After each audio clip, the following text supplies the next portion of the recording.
Financial independence retire. Early, often shortened to FIRE, is widely misunderstood as an extreme lifestyle built on deprivation obsession and an unhealthy hatred of work. The books that shaped the FIRE movement tell a far more nuanced story. At its core, FIRE is not about retiring as fast as possible. It is about reducing dependence on money, employers, and circumstances so that work becomes a choice rather than a requirement. The early retirement is a consequence, not the objective. The objective is autonomy.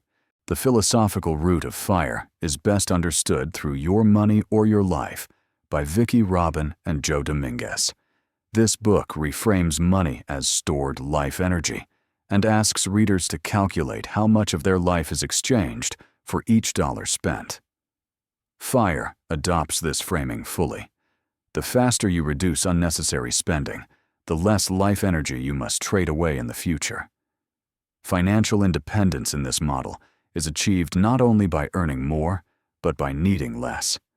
This is why FIRE emphasizes intentional living rather than luxury accumulation. Another foundational influence is The Millionaire Next Door. FIRE did not invent frugality, it systematized it.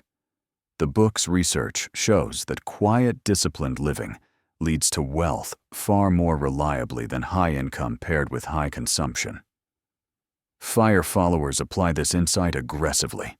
By locking in modest lifestyles early, they allow the gap between income and expenses to widen rapidly. This gap, when invested consistently, becomes the engine of independence.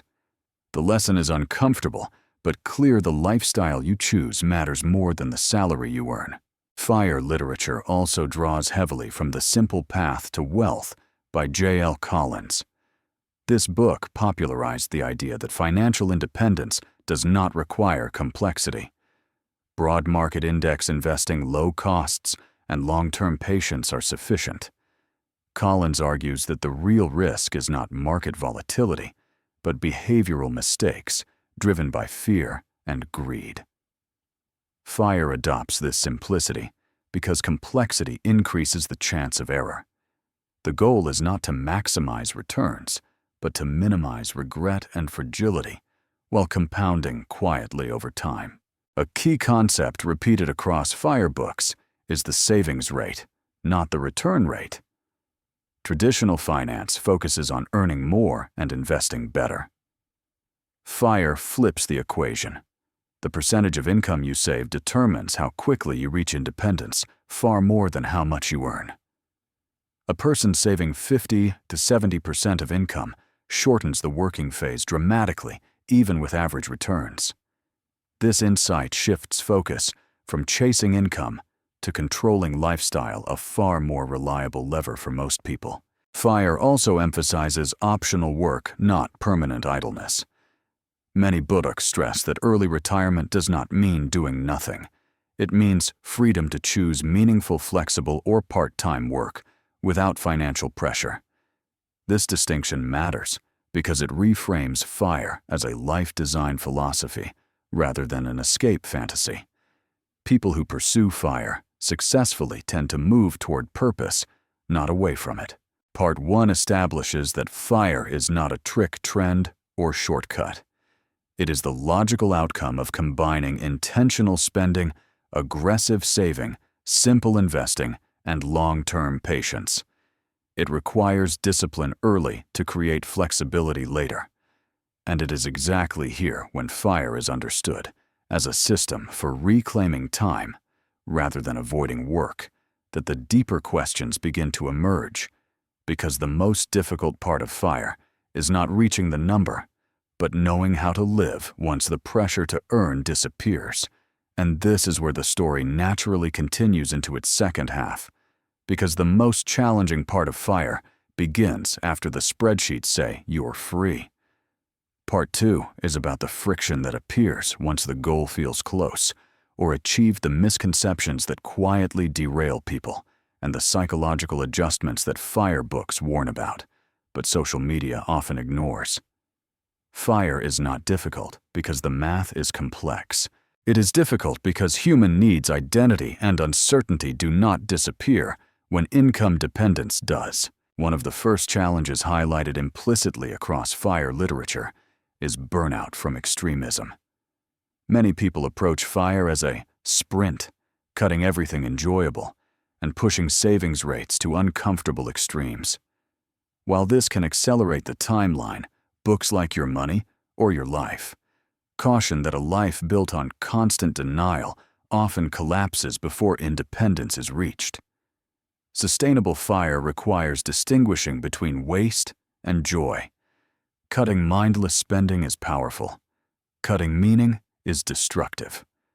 The most successful FIRE journeys are those that feel livable today, not just optimal on paper.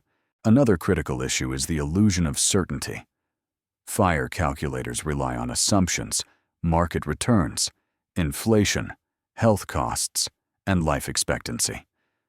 Books like The Simple Path to Wealth emphasize that these are estimates, not guarantees. This is why FIRE strategies stress margin of safety. Extra buffers, conservative withdrawal rates, and flexible spending protect against surprises. Financial independence is not about eliminating uncertainty. It is about having enough resilience that uncertainty does not force unwanted choices. Those who pursue FIRE dogmatically without buffers often trade one form of anxiety for another.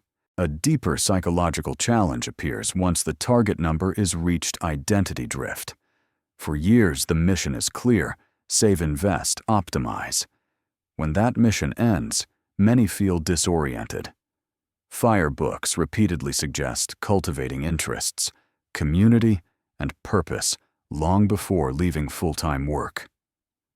Early retirement without a sense of direction can feel emptier than expected. This is why many who achieve FIRE choose to keep working in some form. Not because they must, but because meaning does not compound automatically the way money does. Another misconception corrected by FIRE literature is that income must drop to zero. In reality, many FIRE practitioners adopt a barista FIRE or coast FIRE approach, where part-time or low-stress work covers some expenses, while investments cover the rest. This hybrid model reduces risk and increases satisfaction. Books emphasize that flexibility is a strength, not a failure. Financial independence is not a binary state. It is a spectrum of decreasing dependence. FIRE books also warn against social isolation and comparison. Living frugally in a consumption-driven society can feel alienating. The Millionaire Next Door highlighted this decades before FIRE communities existed. Those who succeed build social circles that respect their values or develop confidence in being different without defensiveness. Comparison is particularly dangerous after independence, when seeing others continue to earn and spend can trigger unnecessary risk-taking. Defining enough remains essential even after the number is reached. Perhaps the most important long-term lesson is that FIRE is a means, not a personality. When financial independence becomes identity, it can limit growth just as much as financial dependence once did. The books consistently point back to autonomy as the goal. Autonomy: to work, rest, create, learn, give or change direction. Money is the tool that enables these choices, not the achievement that replaces them. When Part 1 and Part 2 are taken together, FIRE emerges as a disciplined, life-designed philosophy rather than a radical escape plan. It asks for intentional sacrifice early, but promises flexibility later. It demands honesty about spending, but rewards that honesty with time. It requires patience, but replaces it with choice. And this is where the story ultimately settles. FIRE is not about stopping work early. It is about stopping forced work. It is about building enough financial margin that your life decisions are guided by values rather than paychecks. The books that define FIRE do not sell freedom as leisure. They present it as responsibility to choose wisely, to live intentionally, and to use time well once money is no longer the loudest voice in the room.